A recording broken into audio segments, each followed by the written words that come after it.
Grief is a normal reaction to a death. When someone we love dies, we experience many emotions which can make us feel sad, scared, and alone. These feelings may be overwhelming, and you may find it hard to cope with your grief.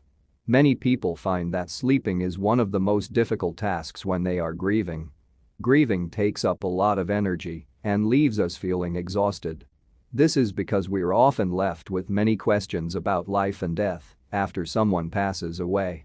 It's important to take care of ourselves as we grieve so that we don't become too overwhelmed or anxious, which can lead to trouble sleeping at night.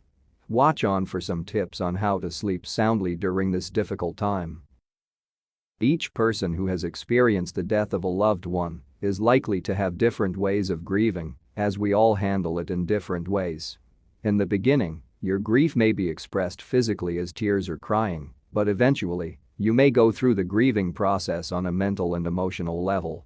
When you are grieving, you will probably be trying to figure out what the death of your loved one means to you, as well as your new reality. You might also find yourself trying to protect yourself from your grief. Often, in the first few months of your loss, you might find yourself unable to sleep at all, in bed, or anywhere else. While you might want to avoid sleeping altogether, sleep is necessary for you to heal. One of the first things you need to do when you're grieving is to realize the stages of grief: denial, anger, bargaining, depression, acceptance. After you understand the stages, you can better navigate the way through the grief process. You know what to expect, and you can manage the way you feel when you're in each stage. Taking good care of your body. Let's face it, when you're grieving, your body suffers. This means you need to make sure you're taking care of yourself and your body. If you're experiencing depression, your diet needs to change so you can get a better mental outlook. Remember that sleep is your best medicine. Do some form of exercise. Get in a 30-minute exercise routine at least 3 days a week to energize you. Having said the above, it is also key to note that you're not alone if your sleep routine has been disrupted by a recent loss. Simple things like sleeping might feel very difficult when you're grieving. Don't be concerned. We've put together some easy ideas and tactics that you may include into your daily routine to help you get a better night's sleep as you grieve and heal. 1.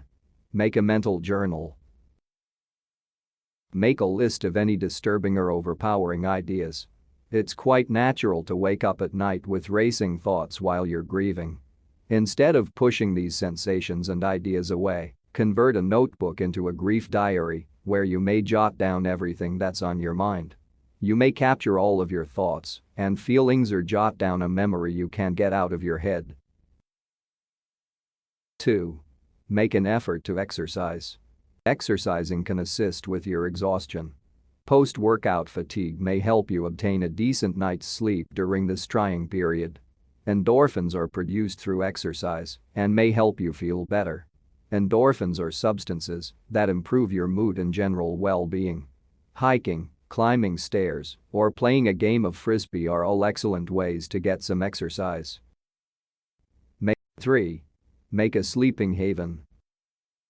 Make your bedroom as pleasant and comfortable as possible.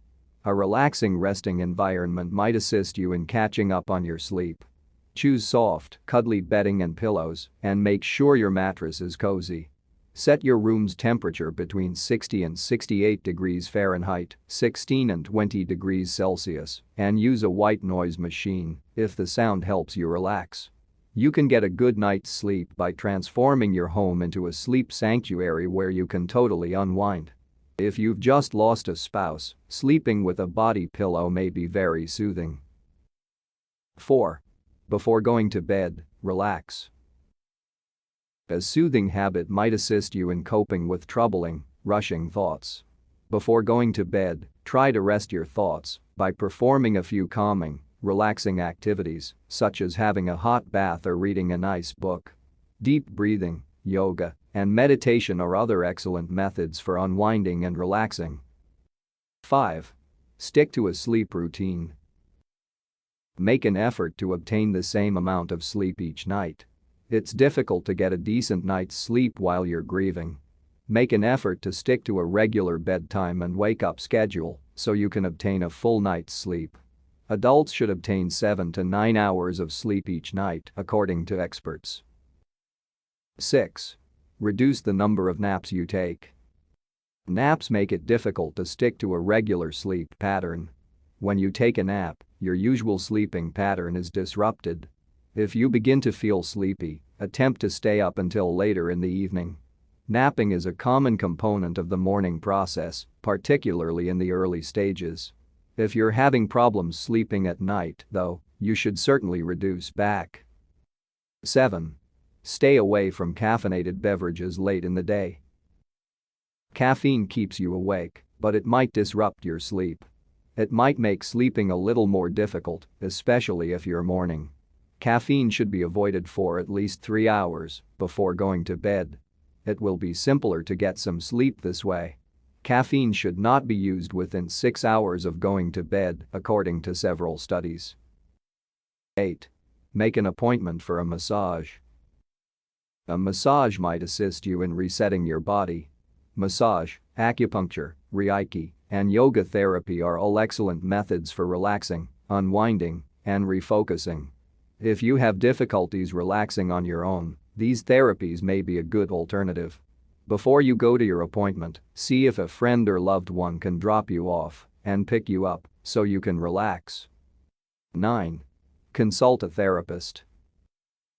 Therapy is an effective technique to alter your mental patterns.